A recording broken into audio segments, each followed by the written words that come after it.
There's something kind of unique about the war on the poor in the United States. It's a war that's actually been building for a long time. The most unique thing about it, Lewis, is that it actually exists, contrary to lots of the wars that the right wing claims exist. There's no war on Christmas. There's no war on Christians. There's no war on the rich. But let's look at some of the stories that point to there being a war on the poor and the sort of criminalization of poverty in this country. Yesterday, we talked about that Baltimore Republican delegate, Maryland Republican delegate, who thought it was a good idea, interesting anyway, to take away food stamp benefits from the parents of children who were caught protesting in Baltimore. So a constitutionally protected activity, the right to peaceably assemble and petition the government, constitutionally protected.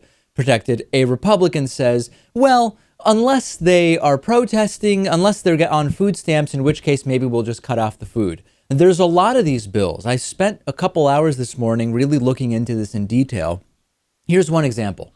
Kansas Republicans have passed a bill that would ban poor people from enjoying most amenities in modern civilization. This is House Bill 2258. It's an effort from the Republican Party to humiliate poor people, degrade poor people, make them feel like lesser human beings.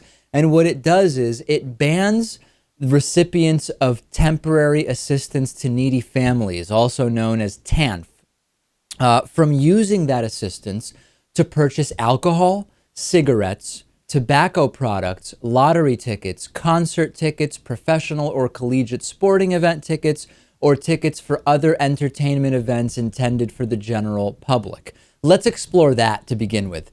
Alcohol and cigarettes. Okay, both are legal. I'm against smoking. I think it's a waste of money. I think it's terrible for people's health, but it is legal. Buying alcohol is legal. Lottery tickets, I think, are an absolute waste of money. Of course, every once in a while someone gets lucky, but by and large, buying lottery tickets is a way to lose over the long term. But what about collegiate sporting event tickets or other entertainment events?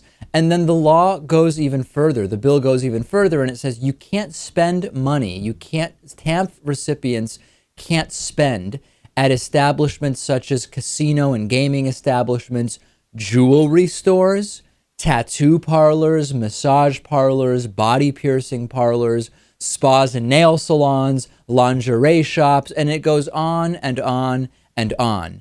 So basically, the goal here is, I guess, to make these recipients not be able to spend time with their kids at a swimming pool, for example, or at the movies because they're banned from doing so. And they also can't withdraw more than $25 a day from ATMs.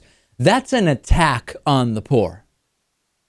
I think it's paranoia, but we could call it, you could call it a lot of things, but those on the right who pass bills like this are really afraid of how government money is being spent, and they're afraid of poor people in their districts and states.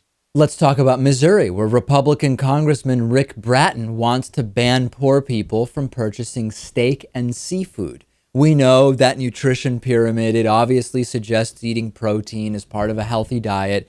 Ideally, if the protein is coming from meat, it should be meat that is rich in nutrients and not processed, and steak and seafood are options there. But apparently, the Republican Bratton thinks poor people should be restricted from eating certain meats. So he introduced House Bill 813, which says, quote, a recipient of Supplemental Nutrition Assistance Program benefits, SNAP, also known as food stamps, shall not use such benefits to purchase cookies, chips, energy drinks, soft drinks, seafood, or steak. Now, again, I think that the fast food craze in this country is a disaster. Energy drinks, I don't think anybody should be drinking energy drinks. Soft drinks, terrible for people's health. I don't drink soda.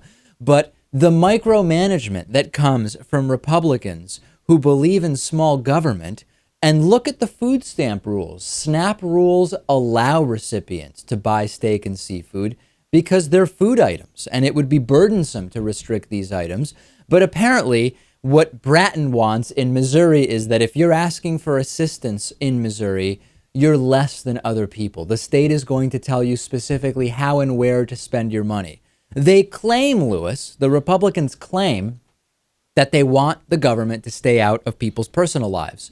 The GOP hypocritically has no problem whatsoever making laws that specifically legislate the lives of poor people. They have no problem getting involved in the minutia of the lives of women and what medical procedures they can have. They have no problems getting involved in the lives of gay people. And they are criminalizing helping the poor, as we've talked about these statutes banning feeding the poor in public. There is a war on the poor here, Lewis. Seems like there is. And I think this brings us back to the term strict father morality. Yeah. And that is definitely at play here. It's quite stunning. It really is grotesque. And let's forget about the war on Christians that doesn't exist and the war on Christmas and the entire thing. Let's focus on something like this, the obvious hypocrisy. We're for small government, except we want to micromanage all of the aspects of women's health, sexuality, sex education, and now food, what food people can buy.